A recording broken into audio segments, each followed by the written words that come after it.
Lightbearer, The Crimson Chronicle, Part 1. Written by J.A. Hawk. Read for you by Joshua Garner. Chapter 11. Winter's Howl. Fate opened her eyes. The air in her lungs was sharp and crisp. A refreshed feeling radiated through her body. She peered at the back of Fletch's shirt, the only part of him she could see. A flat, even light permeated the small, warm space she found herself in. The broad shoulders of Fletch and Felix, who each lay on their sides, had created a makeshift shelter over her. The numerous blankets they owned, all piled, one on top of the other, covered them, and her friends' thicker frames acted as support for Fate's own personal little burrow. She had been curled into a tight ball with her legs tucked under her. Maybe she did wiggle too much. Fate unfurled herself, stretched out her legs with a pleasant groan, but she met a springy, heavy resistance against the end of the blankets, which was odd. "Hey," Fate whispered. She prodded Fletch in the back a few times with her paws. "Wake up." The fox's shoulders in front of her shifted, but only slightly. "Hey," Fate said more persistently. This time she prodded Fletch's side, where she knew a ticklish spot sometimes lived. "Success!" Fletch gave a sharp jerk. "Okay," Fletch said sleepily. "I'm up. Stop your poking." Fletch moved to remove the blankets, but met the same resistance Fate had. "What the?" Fletch pushed harder at the blankets, and they finally gave way in a small, flumping noise. Bright light poured under the blankets. Fate squinted, momentarily blind from the drastic change. Once her eyes adjusted, she gazed upon an unbroken, untarnished field of pure white all around them. A peaceful snow lay on every inch of visible land. An instant winter had been ushered in.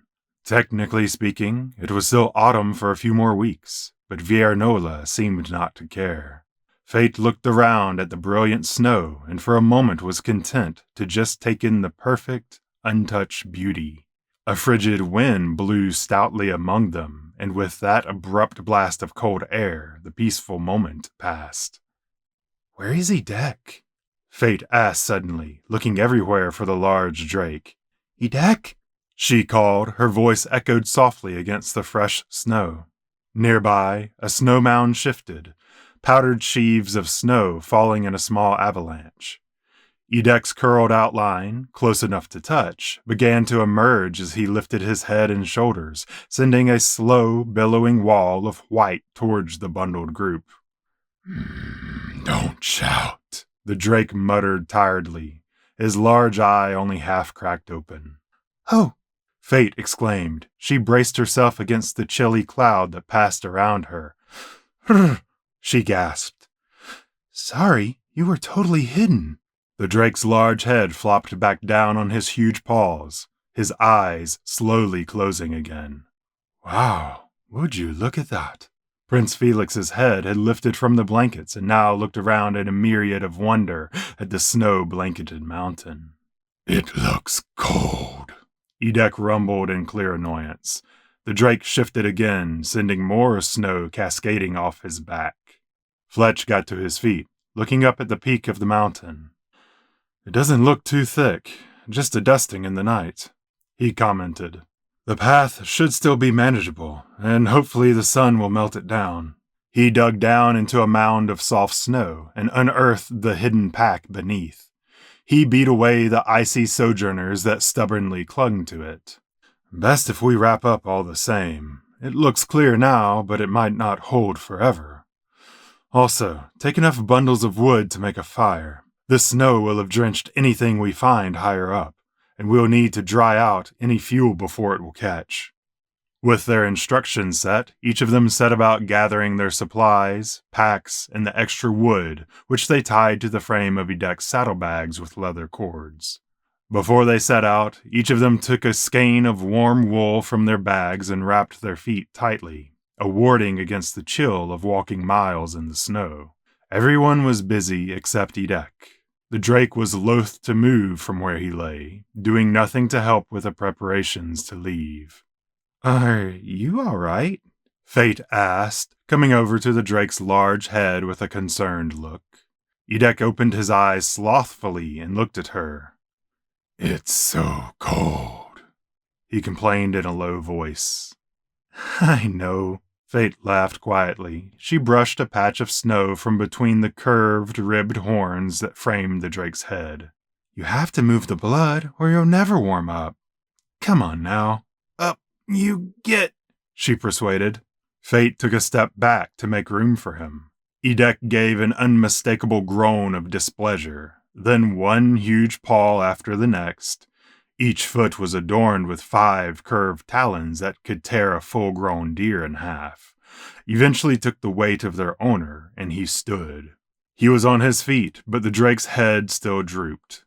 A dazed look across his face as he stared unseeing at the snow-riddled ground. Fate laughed with merriment. She approached Edek's head and crouched, then pushed up on the underside of his jaw, forcibly lifting the head another foot into the air. "That's more like it." Fate beamed at Edek before letting him go. "Very funny." Edek grumbled, then slowly stalked off, making a round through the camp. "I guess we'll have to shelter the fire every night to keep it going," Fletch said, watching Edek lumber away. "If he's going to be like this every morning." "Oh, leave him be," Fate said in a defensive manner. "He'll perk up. Just give him a bit." After a few rounds through the camp, Edek seemed to be more functional and came to lay next to the wood-burdened saddlebags, waiting to be harnessed. Fletch and Felix worked to secure the obtuse bundle to the drake's back as Fate carefully rebound the wrappings about her feet. With heavy jackets adorned, thick cloaks pulled tight around shoulders, and deep hoods pulled up over heads, they made to ascend the heights of Viernola. The day was not an easy affair. Fletch forged the best path he could against the changed landscape, it having been expunged of detail by the snowfall. The paths wound upward in tight switchbacks and narrow twisting trails. Trees obscured their going as well, having been brought low by the weight of heavier snows. These fallen giants blocked the path, a challenge overcome only by scrambling over snow-slicked bark and hoping the poor footing did not lead to a broken ankle or worse. During their ascent, a few places among the path became treacherous indeed. Snowdrifts or landslides had left an undercutting of the path laid before them. 2 very steep, snow-covered banks stood, with an invisible river of air between. After much deliberation, the only option of traversal they could ascertain was to jump the gap to the other side, the landing of which was obfuscated by the fresh dusting of snow that still coated everything. At this time, they trusted to Edek. The drake beckoned them to gather around and bid them take hold of him tightly. His head swung from side to side, scenting for something the rest of them could not discern. Then, trusting to his senses, the drake leapt into the free air with a powerful surge from his muscular legs. Fate, Fletch, and Felix held on desperately to Edek's sides as he carried them across the gap, landing in a disjointed crash that threw unmolested snow in every direction. They all stumbled wildly on unsure footing, but ultimately they had landed safely across the gap and were able to continue.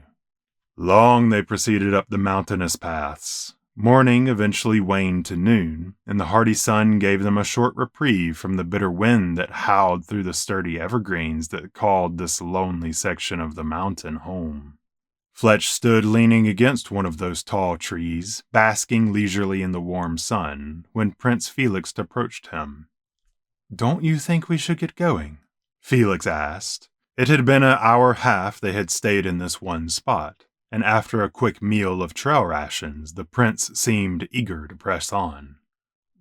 "Do you hear her?" Fletch asked. "Who? Fate?" Prince Felix looked down the mountain to where Fate was doggedly attempting to force snow into one of the water skins to refill it. At what must have been a snide comment from Edek, Fate seemed to lose her temper and chucked a hurriedly made snowball at the drake. His large bulk was not quick enough to dodge the missile, and it hit him squarely on the snout. "Listen," Fletch said mysteriously, closing his eyes. The only sound was the wind whistling through the trees, a lonely, sorrowful tune. "Out here they used to have names. Rain, wind, fire." Fletch gave a heavy sigh. "But now they are mostly forgotten." Prince Felix looked nonplussed at the fox, who opened his brown eyes slowly. "It is a shame," Fletch sighed, clapping the prince on the shoulder. "The wind is the only one who would sing with you." Gathering the folds of his cloak about him, Fletch looked down the mountain. "Look at Edek," he instructed. The prince did as he was told and followed Fletch's gaze. Edek was looking very pleased with himself. It seemed as if he had gotten thorough revenge upon fate for her snowball. The rabbit was spluttering in indignation as she tried to remove herself, waist deep, from a veritable avalanche of snow that the drake's thick tail had shifted from a nearby ledge down upon her. "The air up here is thin, and he is large and unaccustomed to it." Fletch looked at Felix. "When you lead, you must take into account the well-being of those that follow you. Edek needed the extra time. In trailblazing or governance, responsibility falls upon the one who goes first to make that call." With that, the fox stuck his paws deep into his pockets and made his way towards Fate and Edek, leaving the prince to ponder his words. After an extended rest, they pushed onward and upward at a steady pace, chipping away at the distance between themselves and the high peak of Viernola, where the waters of Yulfron inevitably awaited. Hours after noon had passed, and now the sun found itself being quickly smothered by a gathering of heavy clouds, much to the dismay of all. Those clouds held a pink tinge about their lining that spoke clearly of more snow. Yet the billowing mass above reluctantly held on to that threat, waiting for the opportune moment to divulge their icy arguments. With the steadily failing light of the overcast skies unlikely to abate, Fletch began to look for a place where they might settle for the night. Luck seemed to be on their side, as he quickly located a small overhang structure of rock that created a sturdy, occluded nook. Not quite a cave, but a welcome structure against what would eventually be another casting of snow. The small cave structure offered shelter on 3 sides with a passable roof made from a long, rocky overhang. If Edek was kind enough to apply his bulk to the task of blocking the entrance, the night would be a warm affair for all involved. Edek seemed amenable to the idea when shown the structure, even if his entire body would not fit beneath the shelter. "Good," he said in a brisk tone. "If this is where you've chosen to shelter for the night, then I must ask you to unburden me quickly. Hunger gnaws at my belly like a ravenous fire, and I wish to hunt." Edek proffered his side and looked at the bags upon him. "Edek, I believe we have enough provisions for you as well," Fate said, coming over to him. "I spied the leavings of goat as we came up the path," Edek insisted. "I would catch them if I can.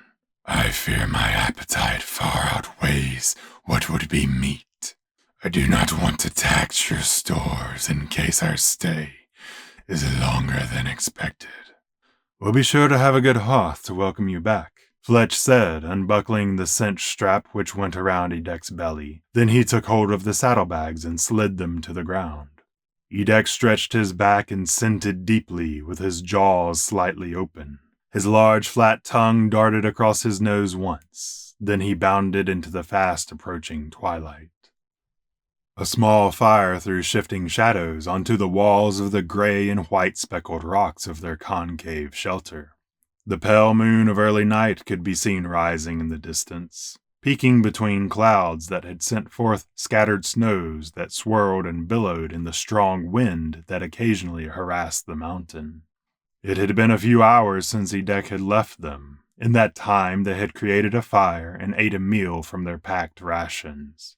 The food was sustaining as always, but Fate heard the other two hopefully debating whether Edek might bring a fresh kill back with him. The fire did a decent job of warming the closed, overhanging slabs of rock, creating a not unpleasant retreat from the harsh elements, excepting when a rogue breeze found its way into the hollow cave. When the devious wind failed to find its way in with cold blasts that set everyone's fur on end with its frosty touch, it settled for the chance to whip around the crags with a howling sound. What everyone really wanted was for a large, scaly someone to come back from their hunt and block the gap up properly, so the night might be spent in warm comfort. Fate was busy arranging the contents of her pack, attempting to find the nasty culprit that kept digging incessantly into her lower back every time she set the frame upon her shoulders. Prince Felix was idly chewing on a scrap of his meal. He was slow and methodical when he ate, and was always the last to finish when they supped. Fletch was sitting in the entrance to their retreat, watching the night for any sign of their hunting companion. He was bundled against the cold that prevailed in the mouth of the tiny cave, squinting against the occasional blast of howling wind. As the wind died down, a true howl suddenly broke upon the silence. Fletch came to his feet in an instant. "Wolves!" he cursed. "They are upon us! Make ready!" Fate scrambled to her feet, sending the contents of her bag everywhere as she groped for her longbow, ivy, and her quiver. "Might they miss us?" she asked desperately as she squeezed haphazardly into her jerkin of leather and fumbled with the belt of her short sword. "Only one thing makes them howl like that. Bloodlust. They must have our scent, and they are here for one thing," Fletch said, looking fierce. He drew his blade swan from its sheath. "It's me," Prince Felix cried. "They've come for me." The prince looked miserable and panicked. "Maybe so." Fletch looked the prince dead in the eye. "But we protect our own." Fletch pushed Edek's saddlebags onto its side, creating a makeshift barrier to the entrance of their cave. "Draw your steel. Throw wood on the fire. Push the rest of our gear into the entrance. Make it as narrow as possible. Throttle them down, and don't let them around my side." Prince Felix hurriedly gathered any gear he could lay paws on and piled it up against the overturned saddlebags as high as he could manage. Then he withdrew his sword with a nervous paw. Fate looked around the enclosed space quickly, then looked upward at the rocky overhang of the cave. "I'm no good here. Fletch, give me a boost," she called. Fletch glanced quickly up at the overhang outcrop of rock and understood. He ran to the mouth of the cave, put his sword aside, and cupped his paws before him. Fate dashed towards him, gave a small hop, and planted one of her feet into his awaiting paws. Fletch lifted Fate into the air. She pushed off as he reached the extent of his reach, and she flew a few feet into the air before catching the edge of their rocky shelter and scrambling the rest of the way up. A cascade of snow and small rocks were sent downward. Fate straightened, looking out across the snow-blanketed mountain, and finally she spied their assailants. Wolves were loping through the snow, their blackened figures kicking up a small blizzard as they cut through the white powder, illuminated by the light of the moon above. She pulled the arrows from her quiver and stuck them into the snow before her. 6! She called out above the clattering noise of every item they owned being barricaded into the entrance of the cave. "Make that 8! She corrected as 2 wolves split apart, following in the wake made by their leaders. Fate quickly stuck the lower tine of her longbow between her legs. Then she pulled hard upon the upper tine with her paws and slid the looped end of the bowstring around the string notch upon the end of the bow's horn. She glanced at the oncoming blizzard of snarling fur and steel as she stepped from between her now strung longbow. 30 seconds! She yelled, judging the pace of the oncoming storm of wolves. From beneath her, an echoing blast shook the very mountain roots. The horn of Edek was being sounded. It had been given to them by the Drake in their early days. The horn's blast spoke of a promise, a pact made between them, and now it echoed a challenge to the oncoming horde. Fate recovered quickly from the sudden shock brought on by the horns blowing and scanned the pack of wolves. They answered with their own threatening howls. The wolves' heavy coats of fur were a dark stain upon the untouched snow, and they stood out in the pale light of the moon. Easy targets. Fate pulled an arrow from the hard-packed ground and knocked it to the string. 1 breath, 2 breaths, 1 long breath. Fate drew the fletched arrow to her cheek, aimed and loosed a deadly thorn towards the nearest wolf with a resounding twang from ivy. The wind seemed to have malicious intent outside of its frigid trickery. It gusted hard, carrying Fate's arrow off course and pulling her ears into her face. Frustrated, she pushed her ears back and knocked another arrow. 20 seconds! She yelled, a hint of desperation creeping into her voice. She drew the new feather to her cheek, aimed and loosed. The dart flew forward, swift as thought. This time it found a mark. A silver-furred wolf stumbled. It kicked up a white cloud of fractal glittering dust that glistened as the wolf crashed and tumbled out of sight down a snowy embankment. "Archer! Archer!" The gruff voice of a dark wolf shouted from the back of the pack. The hunting party drew up, slowing their pace and raising small bucklers to shield themselves. They had made it to the entrance of the cave. "Malak Thron!" Fate heard Fletch shout from below. Sharp flakes of rocks and debris cast outward from the sheltered cave and peppered the leading wolves. 2 let out screams of pain as the splinters devastated them, the nearest of which took an overlarge rock fragment to the faceplate of his iron cap that sent him careening backwards before collapsing limply to the ground. The last wolf of the vanguard was quicker with his small buckler, and was able to get it out in front of himself in time to block the onslaught wrought from Fletch's technique. Fate's arrows sprouted from his neck and shoulders a heartbeat later. The whole of the pack was now upon them. The air was assaulted with shouts, scraping, bashing, snarling, and metal screaming as it met upon its own kind. Fate tried to look down, but the overhang of the rock, which had been a boon, had now become a burden. The gap was too steep, too dark. She could not find another clear shot. Suddenly a wolf came into sight, stumbling backwards from an onslaught of blows Fletch dealt with his sword. Blocking with his small shield, the wolf was overwhelmed and lost his footing, falling backwards before sprawling to the ground with a thump. Fletch's ginger head disappeared back into the shadows of the small cave. Fate took the opportunity to pin the fallen wolf to the ground with a feathered stake from her longbow. Then danger was upon her. Fate heard her scrabbling of the rocks below. A wolf was muscling its way up the rock face, climbing paw over paw. It had already made its way up to the edge of the cave overhang. She dropped ivy and drew her short sword, quickly rushing to the edge of the rock. She swung at the head of the warrior, but was shocked when her sword let out a metallic ring as the steel met sturdy iron and chain. The wolf wore a half-helm of iron that was connected to a chain coif that bunched thickly around his muscled neck. The helm was fashioned like the wolf's head, and its protection ran down his muzzle, ending in 2 curved fangs of iron that protruded downward. Hard eyes shone from behind the eye slits, and his lower jaw opened in a snarl as the wolf swiped at her ankles with a short cutlass.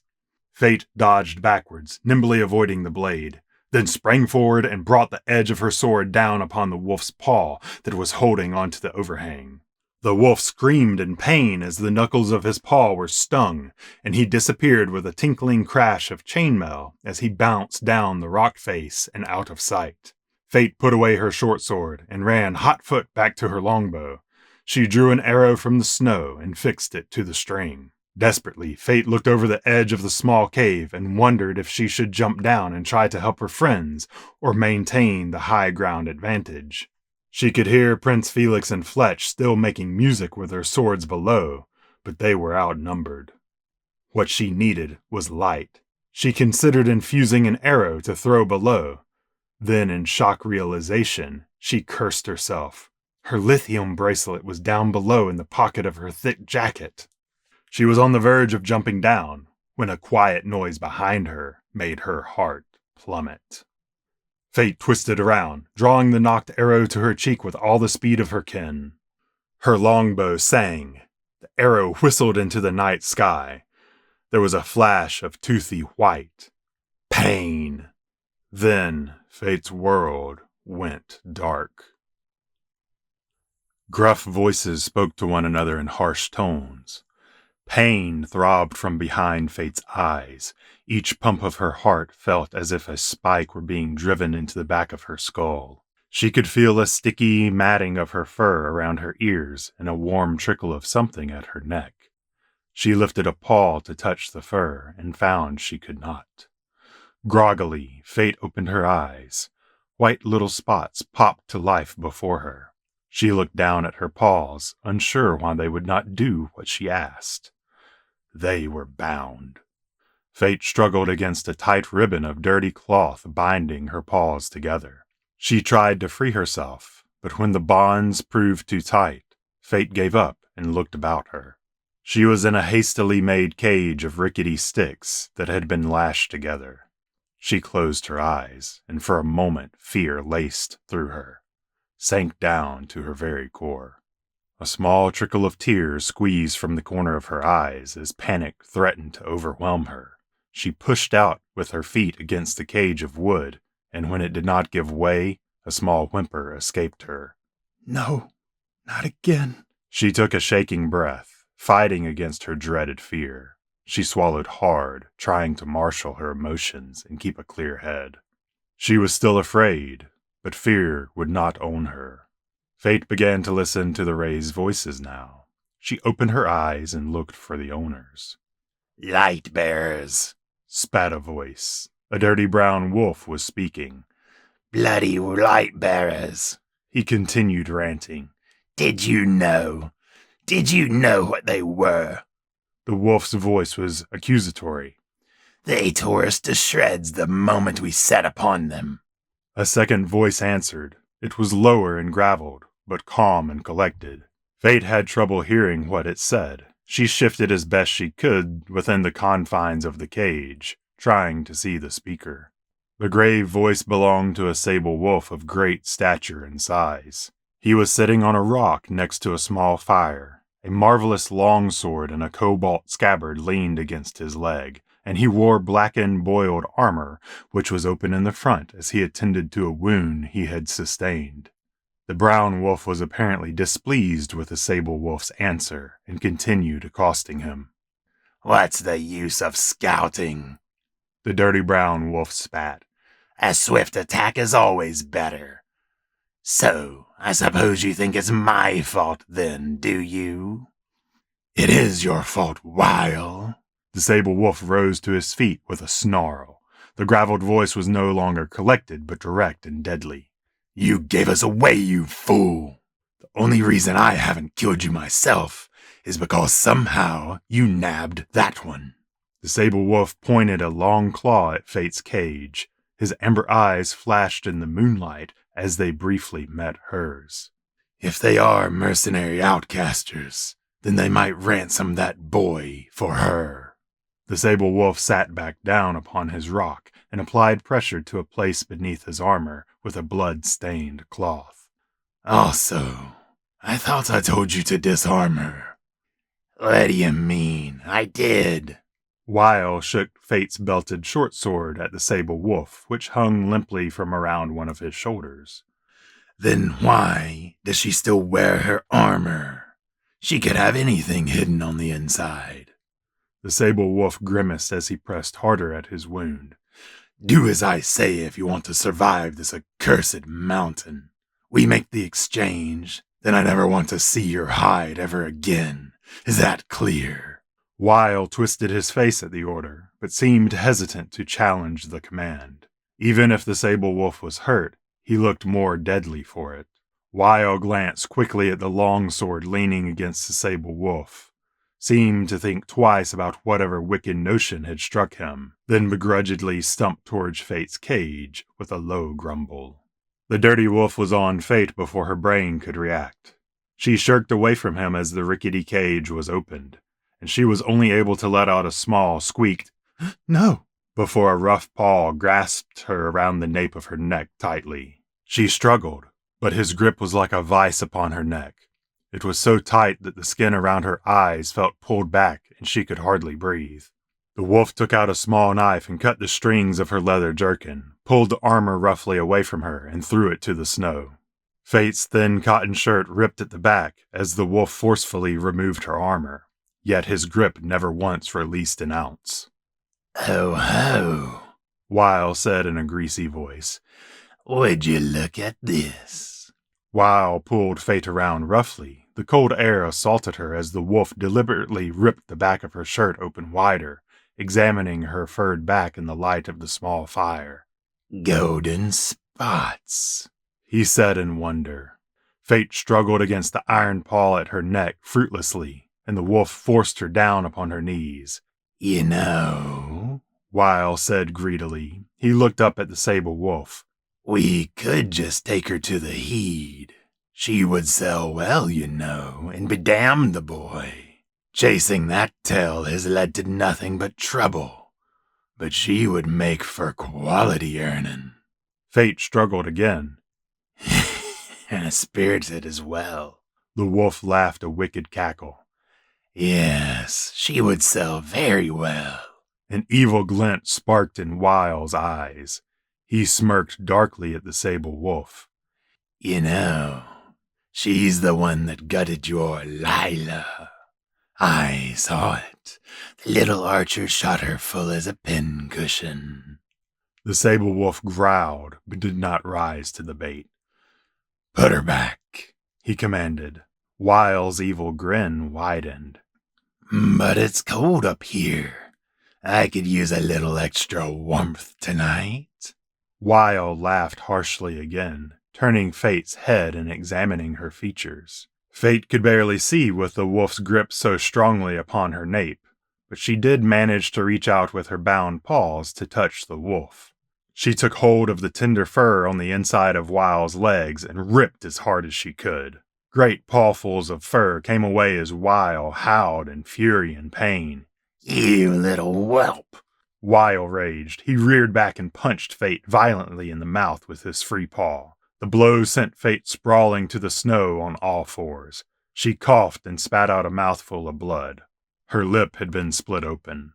Next, a massive blow dealt to her middle sent her flying, careening across the fire and sending sparks in every direction. Fate landed hard and rolled to a stop in a heap of snowy dead brambles. She lay gasping, desperately trying to get oxygen into her lungs. Her sides burned with what felt like a cracked rib. "Stop messing with that prisoner and put her back. Now!" The sable wolf's voice broke through the cloud of pain surrounding Fate. Weil made another exasperated noise that sounded like defeat and came to loom over Fate. The dirty wolf's clawed paw reached for her. Fate struggled desperately, wiggling and thrashing while shirking back against the brambles, trying to avoid him getting a grip. Despite her best efforts, the wolf managed to pin one of her feet to the ground with his large foot. Then, reaching forward, he stooped to grab hold of her neck again. As he leaned forward, her little short sword slung about his shoulders rolled forward to hang from its belt, with the hilt sticking outward. Fate reached out with her bound paws and yanked the blade from the scabbard with a quick jerk, then lunged upward, thrusting the point of the sturdy sword into the chest of the groping wolf. She let the blade go and thumped to the ground. Her sword remained protruding from the wolf's chest. The paw reaching for Fate hit the dirt next to her head as he knelt over her, frozen. The wolf looked down, bewildered at the blade sticking out of his chest, not really understanding what had happened. He tried to speak, but all that came out was a gasping, rasping sound as he choked on the words. Fate had one chance. She quickly ran her bound paws across the edge of her little sword that was sticking from the wolf's body, slicing them to tatters. Then she took hold of the hilt and gathered herself. She pulled the blade from the kneeling wolf. A bubbling blood seeped from the wound, nearly pink in the light of the dim fire, and a terrible sucking sound came as she withdrew it. The wolf tried to speak again, but only a terrible sucking noise accompanied his gaping mouth. Fate steeled herself and took a firm grip on her blood-slicked blade. "Weil, I told you to leave off," the sable wolf began in a heated voice, but he was cut short. Darting from beneath the cover of the brown wolf as his body collapsed slowly into the snow, Fate rushed the sable wolf, her little blade poised for a decisive strike. Despite Fate's quickness and having the element of surprise, the sable wolf jumped back off his rock and snatched up the longsword against his leg. He was just able to get the sword between himself and Fate's blow. The small blade met the handsome blue scabbard of the longsword and gouged a terrible mark into the decoratively wrapped and dyed leather. Fate pressed on again and again, swinging her small sword, constantly moving the blade and keeping the large wolf on the back foot. The wolf fell back, each blow either landing against the scabbard of the longsword or grazing the boiled leather armor, none of which had enough reach to do him harm. Fate tried to lunge forward to close the gap between herself and the sable wolf, but this proved a mistake. The wolf managed to sidestep the lunge and finally got a proper paw on the hilt of his blade. He swung the blade over his head and with a sweeping strike struck Fate. For the second time that night, Fate felt the wind leave her in a rush as she was smashed into the side of a pine tree by the longsword in its scabbard. She cried out in pain as she thought she felt another rib break. Fate was momentarily pinned to the tree by the wolf's scabbarded longsword. Then, in a fluid, fainting step backward, he pulled upon the hilt of the sword, and a long, deadly blade withdrew. The light of the full moon high above briefly shone on a dancing pattern of waves etched along the leaf-shaped blade.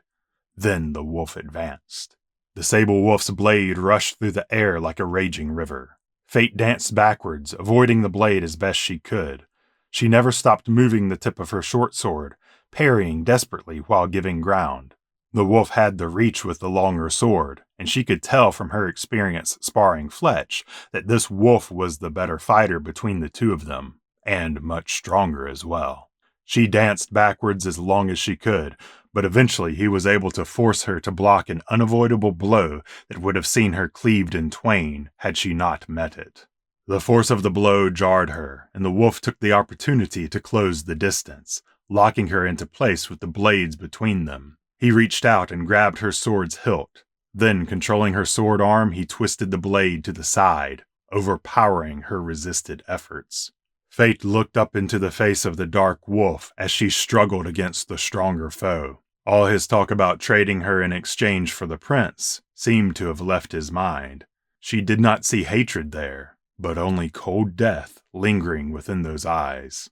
The point of his beautiful sword raised high into the air. He was poised to stab her, run her through, and end it. In desperation, Fate let go of her sword and grabbed the tip of his blade with both paws. Its curved edge sliced deeply into them. She twisted and pulled, just as he thrust downward to deliver the killing blow. Her twisting movement and the sudden shift of weight off-balanced the wolf, and he pitched forward. The blade of his sword stabbed into the ground, and Fate just narrowly missed being skewered. She coiled up, gathering all of the power she could muster in her legs, and rocketed upwards. Fate's hard skull collided with the sable wolf's long muzzle, and blood splattered across the brilliant snow as the wolf recoiled. His sword ripped from the frozen ground as he faltered backwards, and Fate pushed away. She drew upon the light as quickly as she could and infused the snow below her with air. It was not a proper technique, but an impromptu blizzard kicked up a billow of snow in the blast of air. Wrath, the sable wolf, shielded his eyes as the last of the snow fell to the ground. He looked around for the white rabbit. Nothing within the last few hours had gone to plan, between the idiot Howl going against orders and Lila. Was she really dead? He had not seen her fall, but these mercenary outcasters or Lightbearers, whoever they were, it did not matter. They were not to be trifled with. If that pig rabbit had known about them and hid that information from him, Lila had not returned to camp, so chances were good his alphasha was indeed gone. Fury boiled inside Wrath. He was decided. He would kill that disgusting blob of fur and fat back in the capital as soon as he could. But first, matters here were unattended. Wrath tried to sniff the air, tried to scent where the doe rabbit had gone, but all he could smell was the iron of the blood thick in his nostrils. The wolf spat a glob of bloody mucus into the snow and moved forward slowly, always keeping his blade before him. He looked towards the edge of the cliff. Perhaps she was attempting to scale down the side. A desperate move, but he could see no other sign of her. Cautiously, he moved towards the edge of the overhang and peered over. The moonlight was bright enough to his sharp eyes, but he saw nothing scaling the cliff edge, and nothing beyond the drop some 30 feet below. He turned around, eyes darting behind every shadow cast by the evergreens on this forlorn stretch of rocky mountain. Below him, the snow shifted strangely. Fate leapt from the snow she had buried herself in. Her bare white fur sparkled in the moonlight. The sable wolf looked astonished at her, but did not immediately react. With a shout that echoed around the mountain, Fate brought the edge of her little sword to bear against the sable wolf. The small blade snuck its way between the open gap of his armor and sliced deeply into the fur and muscle below. A shocked moment passed where the two looked at one another. Blood slowly turned the wolf's sable fur the deepest black. His longsword fell to the ground with a soft flump, and then his body pitched backwards over the edge of the cliff and into the darkness. Fate's breathing was rapid. Adrenaline pumped through her veins, and she heard a sickening thump echo up from far below. Fate stood, rooted to the spot, breathing heavily. For how long, she did not know. Eventually, the tension in her shoulders released her arms, and she felt a violent urge to be sick. Her knees hit the snow, and her body shook uncontrollably as it recovered from the strain and the rush of blood. She was dimly aware of her paws. She looked down at the cut and mangled fingers. She knew what she must do, even if it was highly ineffective. She drew upon the light, chanting a technique of healing. Then she submerged her mangled paws deep within the snow that had started glowing in front of her.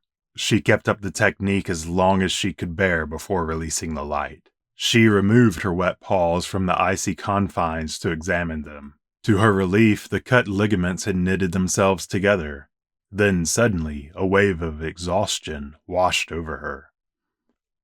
Fate felt very cold. A wet something touched upon her nose. It was an irritating sensation when all she wanted to do was rest. Not yet. Something in the back of her brain sparked to life. With a howl of agony, Fate raised her head. She had been leaning, doubled over, nearly face downward in the snow. It was so hard, but she got laboriously to her feet. The wind whipped around the bare mountainside, an icy knife cutting her as effectively as a sword had done. Her soft fur was not made for this kind of weather. She stepped to the edge of the cliff and looked over. A tangled black form was dark against the snow, far, far below, but it did not move. She looked around in a stupor, then gathered up the fallen blade of the sable wolf, as well as her own. She made her way towards the light of the tiny flickering flame in the distance. There was a throbbing, pounding at the back of Fate's head. Her paws were tender and itched fiercely. Her wrists were bruised where the bonds had cut into her, and worst of all was the stabbing pain in her side. All the pains she suffered announced themselves heartily as she made her way through the snow back towards the fire. As she passed the lonesome pine, she stopped briefly to collect the scabbard of the longsword that had almost certainly broken a few of her ribs. It was so hard to breathe. The air stuck in her lungs, and she couldn't take a deep breath without it feeling like a hot knife was being inserted into her side. When she got to the place where her captors had made camp, she stopped. Warily, she approached the brown wolf that had tormented her. Fate held the short blade outstretched before her, but it quivered as pain racked her. She moved ever closer, until she noticed that the light had gone from the wolf's eyes, that he was no more. Fate let her burdens go, and both weapons clattered to the ground. She squeezed her eyes shut, trying to marshal a new wave of complex emotions washing over her. Relief, but also fear. Where was she? Where were the others? She opened her eyes and looked around. The cold moon still cast ample light onto the camp, but none of the surroundings were familiar to her in the darkness. A strong realization came to her. The only thing she could do was survive this night. Fate quickly moved around the camp, collecting every bit of wood she could find. With dark pleasure, she broke apart the rickety cage of wood they had confined her in and placed it onto the hungry fire. The starved flames had been built in a pit to protect it from the wilder gust of winds, but without ample fuel, it would not last forever. Fate found her leather jerkin of armor. However, it was not much use against the cold. Its cords had been severed, and she had no way of repairing it. As it was, the jerkin just fell off her body when she tried to wear it. She decided to arrange it around the fire and use it to block any rogue gust of wind that might threaten to snuff out her one chance at surviving the night. She had lost her shirt in her desperate ploy with the snow, and now the uncaring cold cut through Fate's dappled fur, chilling her to the bone despite the heat from the campfire. Fate grimaced as a thought crossed her mind. It was the last thing she ever wanted to do. But she thought of her friends, and her longing to be with them again outweighed any other feeling. She looked at the dark, hunched corpse of the dirty wolf at the edge of the light cast by the fire. She went to it. With an effort, Fate dragged the brown, shaggy wolf by his paw, struggling against his massive weight, and as close to the small fire pit as she dared. Then, not without a shudder, and not without a desire to be sick, she wrapped herself in the thickly furred arms of the dead wolf, a horrible lover's embrace. Fate reached out from beneath the stinking carcass of stale wine and unclean fur, and gathered her dropped weapons. She clutched the blades to her chest and stared into the heart of the tiny fire. Felix, Edek, Fletch. Thank you for listening to this audio recording of Lightbearer by J.A. Hawk. If you enjoyed this production, consider supporting the author's work. Your support goes a long way in helping independent artists with projects like this one. Paperback copies of Lightbearer are now available for purchase through Amazon.com. And for readers who prefer a hardback version, they may be purchased through BarnesandNoble.com. Follow the links below or scan the QR code to pick up your copy of Lightbearer today.